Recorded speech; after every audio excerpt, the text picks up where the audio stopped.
हर एक व्यक्ति का जीवन दुख, परेशानी और संघर्ष से घिरा हुआ है। क्या इसका समाधान है? हर एक व्यक्ति के जीवन में ऐसा क्यों है? ऐसा इसलिए है क्योंकि हम कहीं न कहीं अपने मन के मैल को, मन के कीचड़ को साफ नहीं रख पाते हैं। यूँ कहें तो उसका सही समाधान नहीं निकाल पाते। तो मेरे प्यारे मित्रों, आज मैं आपको एक कहानी सुनाती हूँ। शायद आपको इस कहानी से इस सवाल का हल मिल जाए। महात्मा गौतम बुद्ध के समय की बात है। एक गांव में एक किसान अपनी पत्नी और 2 बच्चों के साथ रहता था। वह किसान बहुत ही ज़्यादा परेशान रहता था।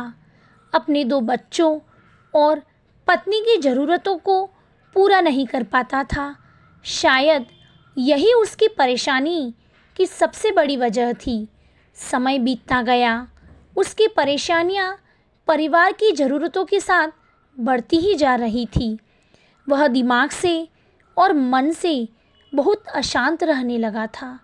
कहीं न कहीं वह बहुत ज़्यादा दुखी हो गया था। अपने परिवार की ज़रूरतों को नहीं पूरा कर पाने की वजह से एक दिन उसने यह फैसला लिया कि वह अपने घर को, अपने परिवार को, अपने बच्चों को छोड़कर कहीं दूर चला जाएगा।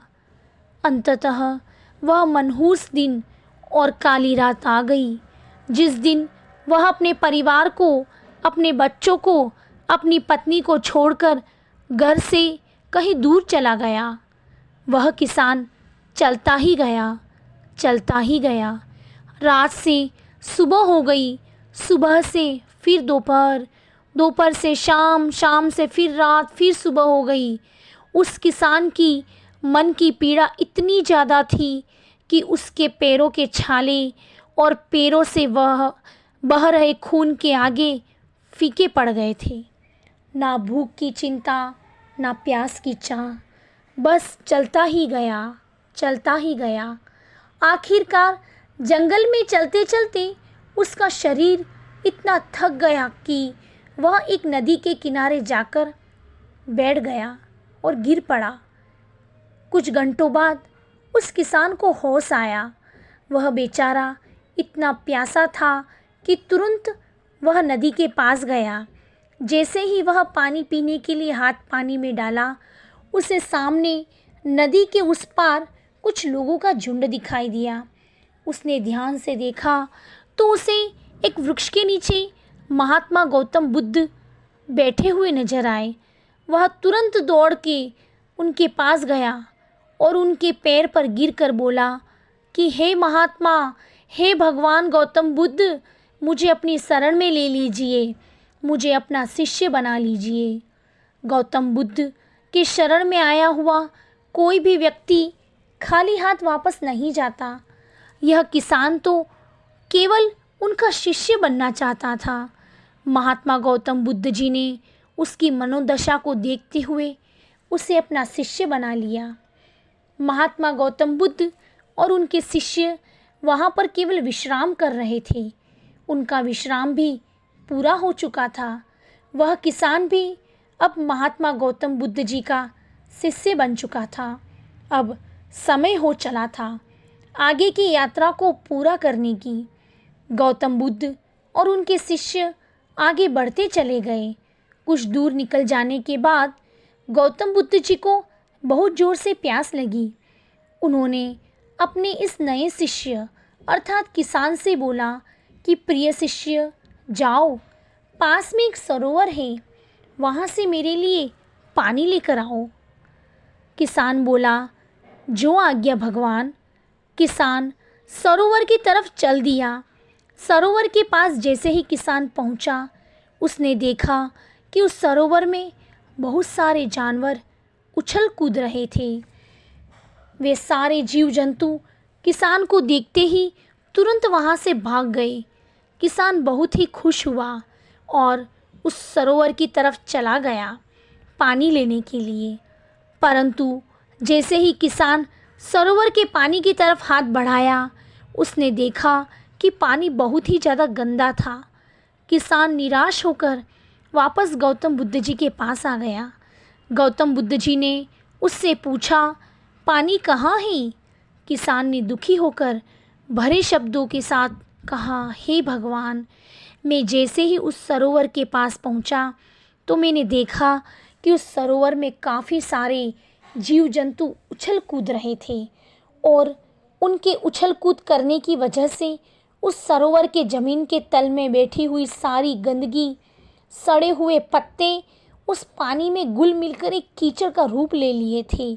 यही कारण है कि मैं वह पानी लेकर नहीं आया, क्योंकि वह पानी पानी नहीं कीचड़ हो चुका था। महात्मा गौतम बुद्ध जी उस किसान की बातों को समझ गए और मुस्कुराते हुए उन्होंने कहा कि मैंने तुमसे सरोवर का पानी मांगा था, मैंने यह नहीं कहा था कि पानी अगर गंदा हो तो पानी लेकर मत आना।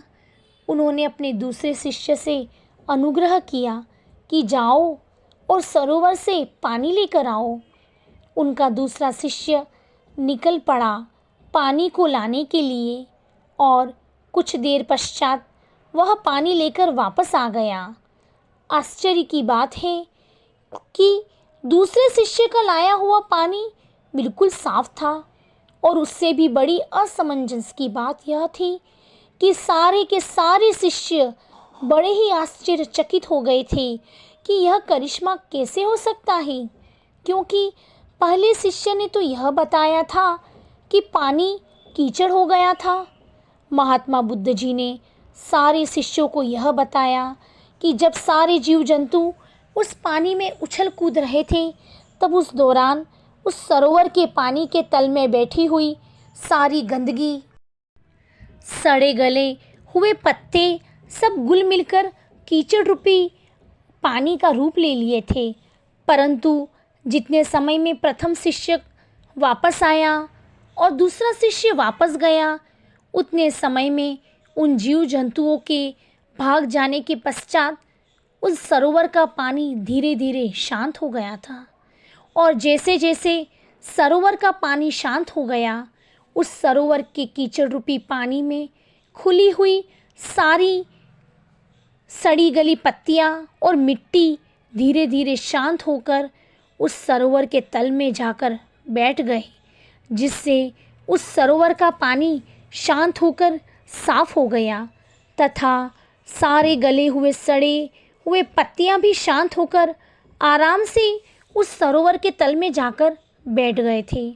मेरे प्यारे शिष्यों, अगर उस सरोवर में किसी भी तरीके का कोई हलचल नहीं होता तो उस सरोवर की हर एक चीज़ जिसको जहाँ पर होनी चाहिए थी वह वहीं पर ही रहती है। उन जीव जंतुओं के हलचल की वजह से सरोवर के तल में बैठी हुई सड़ी गली पत्तियाँ, मिट्टी उस शांत पानी में मिलकर एक कीचड़ का रूप ले लिए थे। ठीक उसी प्रकार से हर एक व्यक्ति के जीवन में तरह तरह की समस्याएं, परेशानियां और कठिनाइयां आती है, जिसकी वजह से हमारे मन में हलचल मच जाती है, हमारा दिमाग और मन अशांत हो जाता है। तत्पश्चात हम कोई गलत निर्णय अर्थात फैसला ले लेते हैं।